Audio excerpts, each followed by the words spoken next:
You're watching Maverick Media. Educate, organize, act. The cruder forms of torture perfected by the Gestapo have been replaced with the refined techniques of torture Orwell understood, developed by our government psychologists, so we can psychologically destroy human beings. We break souls as well as bodies. It is more efficient. And by breaking dissidents like Manning, who expose the war crimes we are committing in Iraq, Afghanistan, and Pakistan, it sends a message to all who contemplate defying state power. We can all end up in Orwell's dreaded Room 101. We can all be made compliant and harmless. These special administrative measures are routinely imposed on dissidents, including Syed Fahad Hashmi, who was imprisoned under these conditions for 3 years before going to trial. Thousands of detainees in our black sites around the globe experience these forms of scientific torture every day,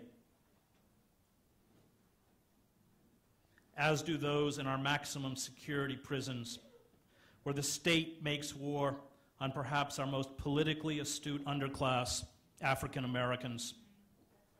We once had Huxley's world state with its easy credit, consumerism, and mass-produced products, but that was only a temporary diversion, as we were cleverly stripped of personal and political power. Now that the credit is dried up, the mass-produced goods are no longer inexpensive, and our ability to make a decent standard of living are gone. We get Orwell's naked iron fist. The noose is tightening. The era of amusement is being replaced by the era of repression. Tens of millions of Americans have their emails and phone records routinely turned over to the government. We are the most monitored and spied on citizenry in human history. Our daily routines are caught on dozens of security cameras. Our proclivities and habits are recorded on the internet. Our profiles are electronically generated. Our bodies are patted down at airports and filmed by scanners.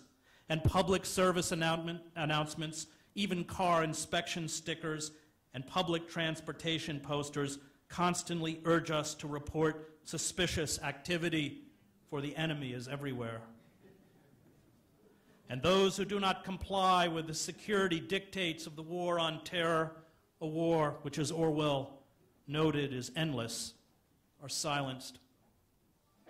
The draconian security measures used to cripple protests at the G20 gatherings in Pittsburgh and Toronto were wildly disproportionate to the level of street activity.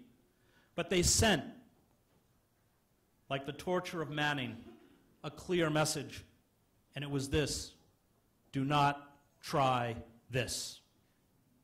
The FBI's targeting of anti-war and Palestinian activists, which saw agents raid homes in Minneapolis and Chicago, is a harbinger of what is to come for all who dare defy the state's official newspeak. The agents are thought police, seized phones, computers, documents, and other personal belongings. Subpoenas to appear before a grand jury have been served on 26 people. The subpoenas cite federal law prohibiting, quote, providing material support or resources to designated foreign terrorist organizations.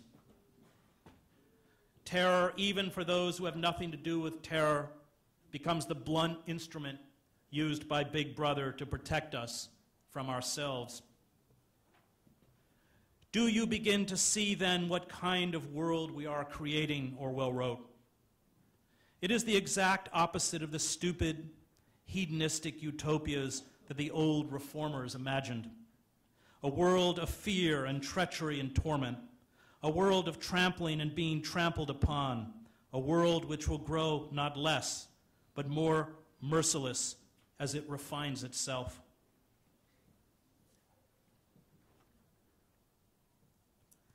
Acts of resistance in the face of evil are moral acts. They are carried out because people of conscience can no longer tolerate abuse and despotism. They are carried out not because they are effective or even practical in a utilitarian sense, but because they are right.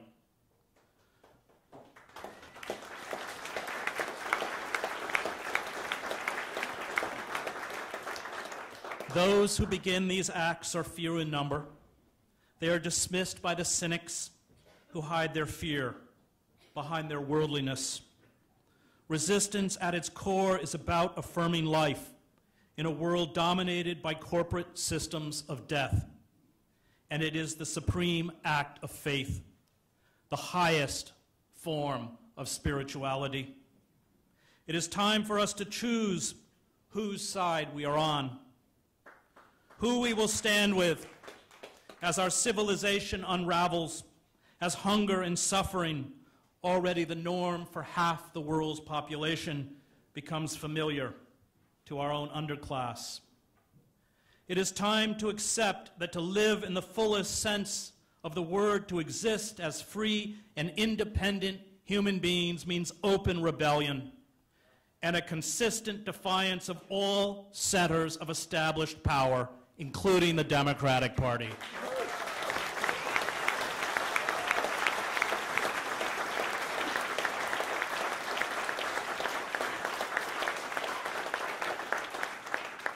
Cast your whole vote, not a strip of paper merely, but your whole influence, Thoreau wrote in Civil Disobedience after going to jail for refusing to pay his taxes during the Mexican-American War. A minority is powerless while it conforms to the majority. It is not even a minority then, but it is irresistible when it clogs by its whole weight. Those who recognize the injustice of the wars in Iraq and Afghanistan, who concede that these wars are not only a violation of international law, but under post-Nuremberg laws defined as criminal acts of aggression, yet continue to support politicians, including Barack Obama, who fund and advance these wars, have forfeited their rights as citizens. By allowing the status quo to go unchallenged from Wall Street to Baghdad, they become agents of injustice. To do nothing is to do something. And those who profess a love of democracy and justice, but who continue to cooperate with the established power structures, practice of false and hollow morality. They vent against war and the corporate state on the internet or among themselves, but do not actually resist. They take refuge in the conception of themselves as practical men and women, as realists, maybe as moderates. They stand on what they insist is the middle ground without realizing that the middle ground has shifted under us, that the old paradigm of left and right, liberal and conservative, is meaningless in a world where, to quote Immanuel Kant, all of our structures of power have embraced a radical evil. This timidity, this failure to act, is the worst form of moral cowardice. It cripples and destroys us. When Dante enters the city of woes in the Inferno, he hears the cries of those whose lives earned neither honor nor bad fame, those rejected by heaven and hell, those who dedicated their lives solely to the pursuit of happiness. These are all the good people, the ones who never made a fuss, who filled their lives with vain and empty pursuits, harmless, no doubt, to amuse themselves, who never took a stand for anything, never risked anything, who went along. They looked too hard at their lives They never looked too hard at their lives. They never felt the need. They never wanted to look. As long as we remain paralyzed by fear, and fear of the other is the only thing Obama and the Democrats intend to offer us, we will continue to be disempowered and impoverished. To resist while there is still time has become a moral imperative. It must be carried out, not because it will work. I am not naive enough to promise you that, but because it is right. We cannot use the word hope if we do not actively resist, if we are not willing to make hope visible. Courage, as Aristotle wrote, is the highest of human virtues, because without it, we are unlikely to practice any other virtue. And once we find this courage, we find freedom. Camus argued that we are separated from each other. Our lives, he wrote, in the end are meaningless. We cannot finally influence fate. We will all die. Our individual being will be obliterated. And yet, Camus wrote, one of the only coherent philosophical positions is revolt. It is a constant confrontation between man and his obscurity. It is not an aspiration, for it is devoid of hope. That revolt is the certainty of a crushing fate without the resignation that ought to accompany it. A living man, Camus wrote, can be enslaved and reduced to the historic condition of an object. But if he dies in refusing to be enslaved, he reaffirms the existence of another kind of human nature which refuses to be classified as an object. The rebel, for Camus, always stands with the oppressed, the unemployed, the sick, the homeless, the 1 out of 4 children in this country who depend on food stamps to eat, the Palestinians in Gaza, the families in Iraq and Afghanistan, the disappeared who are held in our global black sites, the legions of poor in our inner cities and depressed rural communities, undocumented workers, and those in our prison system. To stand with them does not permit us to collaborate with institutions, including the Democrats, who mouth the words of justice while carrying out acts of oppression. It means open and direct defiance and lonely acts of revolt. The power structure and its liberal apologists always dismiss the rebel as counterproductive. They condemn the rebel for refusing to compromise. The elites and their apologists call for calm and patience. They use the hypocritical language of tolerance, generosity, and compassion to argue that the only alternative is to accept and work with the systems of power that long ago abandoned these virtues. The rebel, however, is beholden to a moral commitment that makes it impossible to stand with the power elite. The rebel refuses to be bought off with foundation grants, invitations to the White House, television appearances, book contracts, academic appointments, or empty rhetoric. The rebel is not concerned with self-promotion or a career or public opinion. The rebel knows that, as Augustine wrote, hope has 2 beautiful daughters, anger and courage. Anger at the way things are, and courage to see that they do not remain the way they are.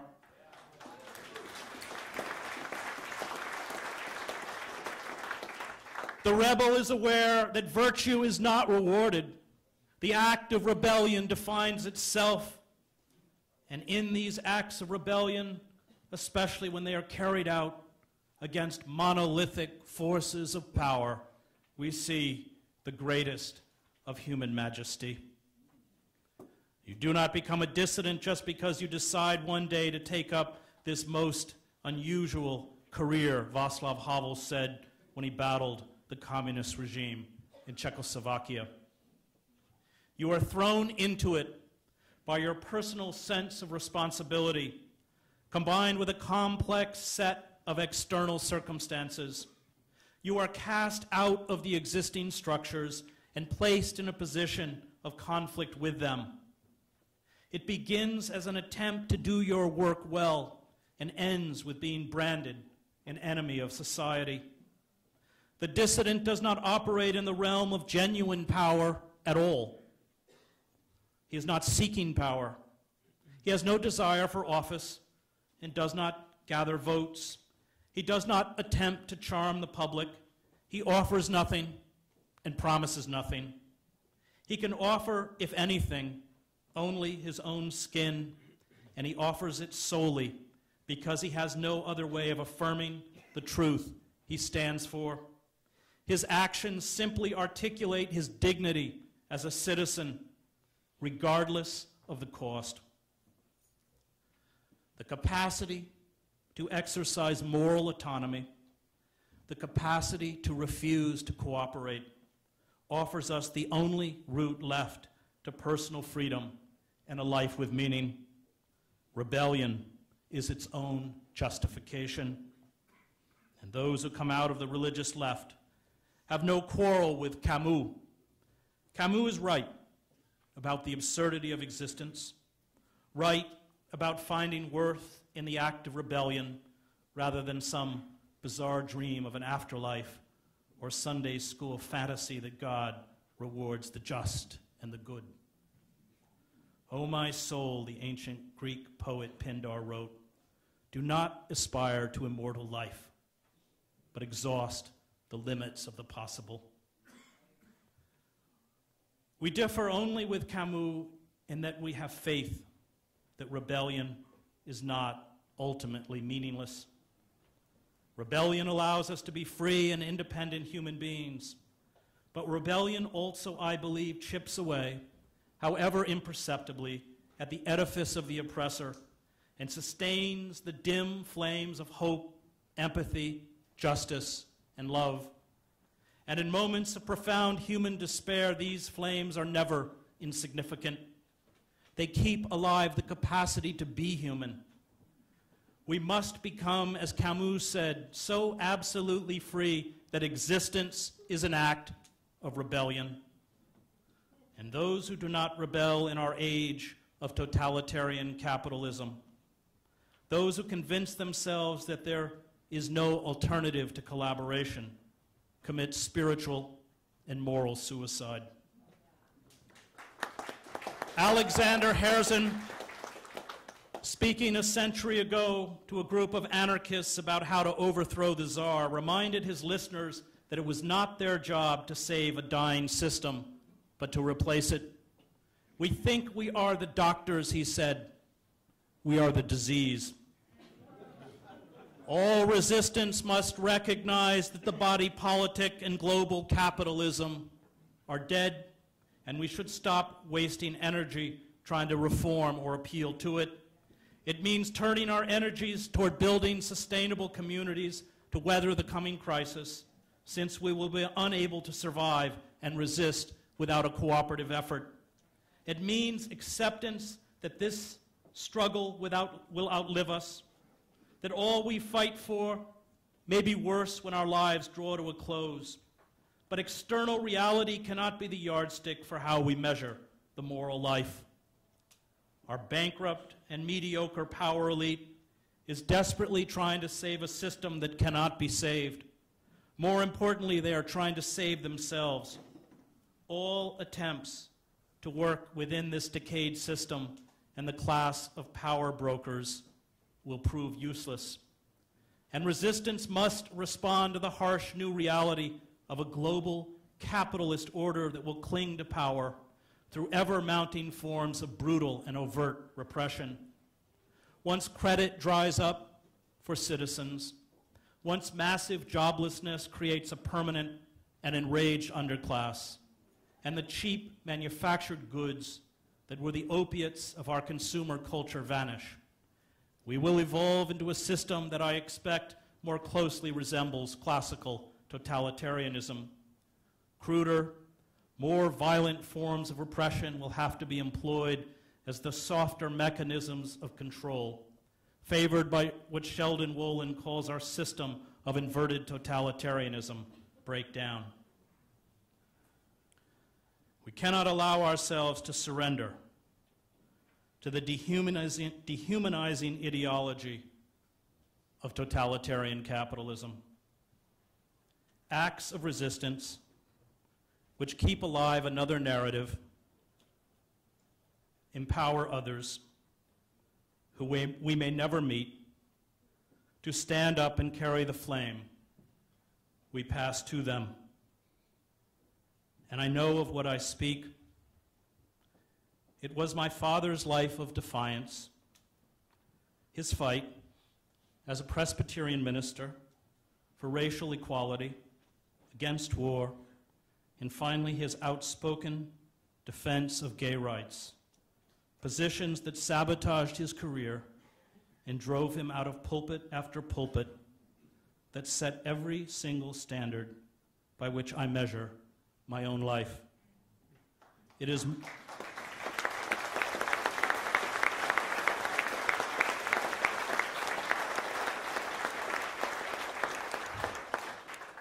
my voice that you hear, but these are his words. And in the Christian faith, we call this resurrection. Thank you.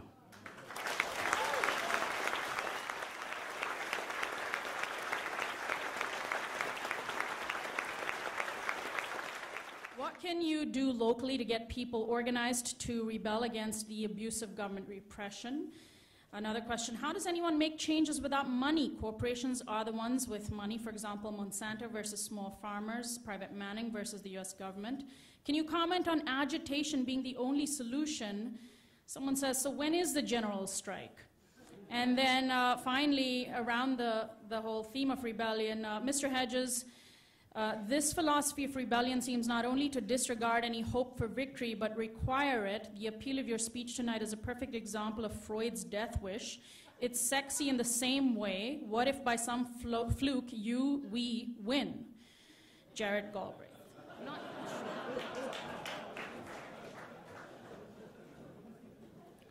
Well, you know, we don't live forever, and injustice is going to outlive us. It's an endless kind of battle. And even if we vanquish one system of injustice, another will rise that we must fight. So looking at this as a kind of way to live a life, it is inevitable that when we die, there will still be battles to be fought. And I think that when you look at the dissidents under communism, under fascism, under the long, dark night of American slavery, these people understood the power systems that they were fighting against, and they found mechanisms by which they sustained resistance. And when I lay out a bleak scenario, it's because I want us to find those mechanisms. A very good friend of mine, James Cone, who's a great theologian, Union, is publishing a book this fall called The Cross and the Lynching Tree, about the long reign of terror in the South following the Civil War against African Americans. And he said, you know, in many ways people were sustained by music. And I think that in a way the question whether we win or not is the wrong question. Because if we get caught up in that, then every setback and every sort of period where it seems that we're alone and we're not succeeding is one that, you know, because we're measuring it against that external reality, it's one that seduces us to give up. And in fact, you know, the bleakness that I put out is, I hope, a mechanism by which we can begin to sustain over the long term forms of resistance rather than descend into the usual highs, emotional highs and lows that characterize American life. When I had lunch with Berrigan, he said, look, we're called to do the good, or at least the good insofar as we can determine it. And then after that, we have to let it go. It's not our job to worry about where the good goes. Faith is the belief that it goes somewhere. And I think that that is, you know, when I was in Washington in December for that protest in front of the White House, we had about 500, it was snowing very heavily in Lafayette Park. And we had mostly veterans from Iraq, Afghanistan, and Vietnam, many of whom had been very badly wounded physically and, of course, emotionally. At that event, right before we walked to the White House to be arrested, this great blues musician, Watermelon Slim, played taps on his harmonica. And then they took a flag that had been on the coffin of a young boy who'd just been killed in Afghanistan. His family brought it, and they folded it into the triangle. And then someone beat a drum, and there was a long line in complete silence as everybody marched through the snowfall to go to the fence to be arrested. And I know, I wasn't alone. A lot of us were crying because we know what war is. And when the police came and put the plastic handcuffs on us like this, it turned out that most of the DC police have been in Iraq and Afghanistan.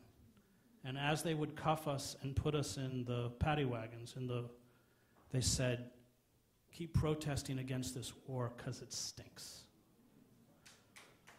You can't. Those acts of resistance have to be an end in and of themselves. Brett Johnson, and then from Elaine, these sort of combine. Brett is, if the middle class were to unite in refusing to pay mortgages and student loans, the highly leveraged derivatives based on these assets would collapse, prostrating the big banks. This is potentially a source of power for ordinary people. Do you support the idea of a debt strike, a year of jubilee? And then a second question relating to the financial system. What do you think of the North Dakota state bank model for California or any other state? Is it feasible? And that's from Elaine in Whittier. I think debt strikes are great. It's, you know, we've got to begin to do the hard work of organizing it, because if it's small groups, they'll pick us off one by one. But so much of it is about just stepping out front. And, you know, I've lived in and worked in disintegrating societies and systems of totalitarianism. And so much of it, as Havel knew, is about that ability to take that very lonely first step.